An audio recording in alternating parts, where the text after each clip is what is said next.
In Hong Kong leader John Lee's third policy address, one of the most discussed measures is how it's going to regulate the subdivided flats or the coffin-sized homes. Joining me today is Vera Yuen, who teaches in the business school of the University of Hong Kong. Welcome, Vera. You write extensively about subdivided flats, Hong Kong economy, and Hong Kong's public policies. So in your articles, you mentioned that eradicating some of the subdivided flats could lead to increased rents for the remaining ones. Could you elaborate on this? Yes, by removing some of the subdivided flats, it would reduce the supply of subdivided units. So overall in the market, there will be fewer units for the tenants. And also because landlords, they are required to renovate a unit to fulfill the requirement, they would have to pay a cost in order to do so. That would involve merging some of the unit because they're too small and also they don't have window, etc. And then for some of the subdivided units, they are too awful and they would be torn down. So in total, we will have fewer subdivided units in the market, and inevitably, the rents would be higher for the tenants who have to remain in the market. Mm-hmm. Now, the policy is that the owners, they have to convert the flats to what they now call the basic housing units in order to meet the legal requirements. So is there any estimate that how many units will be phased out, or how many of them will be turned into those units in order to meet the requirements? Well, according to the government statistics, they said they find about 1/3 of the total 110,000 units to be under the law, and they have to be improved or to be torn away. So in total, there should be about 37,000 units like that. But I'm not sure whether that number already includes those in industrial building, because according to Census and Statistics Department, they may not have surveyed those units. And I really don't know, because for some of them, they have to disappear in the market because it's impossible to upgrade them to fulfill the requirements. Some of them have to be merged. So let's say finally we would have about 30,000 left, and then the other 20-something thousand, they would have to go to the public housing or find other better basic housing units for rental. John Lee was trying to paint a very rosy picture by saying that with this policy, the government is going to tackle most of Hong Kong's subdivided or substandard subdivided units. So what's your take? I would say using our current standard, those basic housing units, some of them still may not be very ideal, but still it's better to really to tackle the really awful, the really lower standard units, because they are not for human. They are only a bed facing a toilet, and there's no individual toilet. So I kind of appreciate his initiative, and I think the government has done some math, and more or less it should be able to tackle the issue, because there would be 30,000 public housing coming in the next 4 years. And then let's say half of them go to people who are in the waiting list in public housing, the traditional public housing. And then the other half goes to those living in subdivided units, those very awful ones. So I guess in total they can take about 15,000 to 20,000 from the subdivided unit market. And the rest would be the upgraded subdivided flats in the market remaining for those who cannot move or who are not eligible.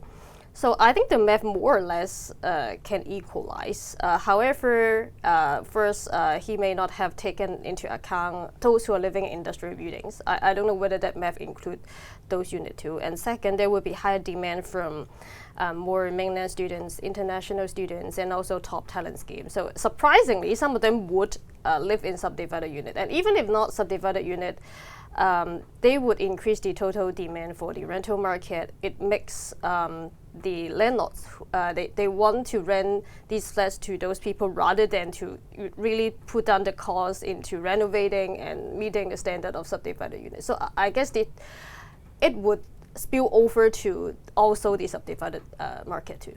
We did talk to some tenants, and one of them told us that he rents a 70 square feet unit in Sham Shui Po at 3,000 Hong Kong dollars. So if the policy comes and after that the rent shoots up to like 5,000 Hong Kong dollars, so he said he simply couldn't afford it anymore. So what happened to these people? Anything the government can do, and do you think the government actually ignored the need of these low-income people?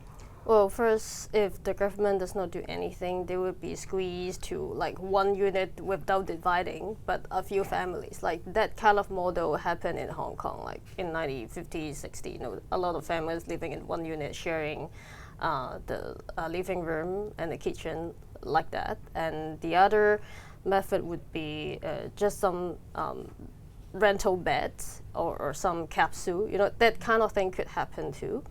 I think one way the government could do would be give them subsidies so that they could pay for better and higher rent subdivided units. But the problem is because if they don't have the bargaining power, the landlord would probably pocket most of it. So they would be paying higher but not better units. So I think this whole thing still has to be tackled by higher supply. But I kind of think the way they would enforce the law would be more flexible. So if they find that the market couldn't absorb so many tenants, they would be loser in enforcement. I think that is the way they're going to do. Therefore, they have not really fixed a very clear like grace period of like after that what would happen. Like they're still like very fake on that point.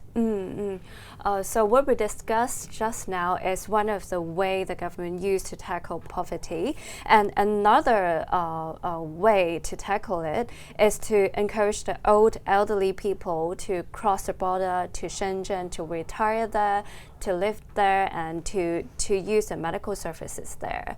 So how do you see this policy? Do you see any issues? No, I actually encourage that because like in many metropolitan like London, Tokyo, like people who don't work, they don't have to live in urban area in the city center, and they could afford to live in more remote areas with lower rents, better living space. So if there's no an urgent need, a very important reason why they have to stay in Hong Kong, and then you know the Greater Bay Area can provide like elderly service and medical service, and why not moving to a better place so that they can free up space for the productive people, for the working people, and then the working people can enjoy a much closer commute time and distance with lower rent. So what should be the priorities of the government's follow-ups on this to ensure the well-being of the elderly there? I would say they have many of these pilot schemes to see what they do, but I think giving them, they already like receive some coupon subsidy like that, and they could find what they want in the market in mainland China. My last question is about John Lee's philosophy. In his policy address, he again emphasized his results-oriented governance and his KPI philosophy. How do you see this philosophy, and is there any shortcoming? I would say the key performance indicator, the KPI, they are set in a way to be superficial for some of the goals, like setting up working groups, setting up committee, like it's not doing anything. So it's not considered like fulfilling some KPI. And some of them would be more procedural, more on the process that they have done certain number of events. But for a city to thrive, we would require the government to work towards some concrete outcomes like economic growth, better human capital, people feeling happier. Like these are the like final outcomes that we want to see. So I would say somehow the KPI has a very short time span. Like the officials have to perform within half a year, 1 year. I think it's too short for a good structural reform to take place. So I guess is to really give more time and have more in-depth and long-term goal And I don't think monitoring is an issue, because setting up short-term goals is to tackle like monitoring issue. But I think we don't have that issue. So the goal could be like 2 to 3 years, 4 years. That would be more like productive in the long run. Thank you very much, Vera, for joining us. For more on the policy address, please visit our website at scmp.com.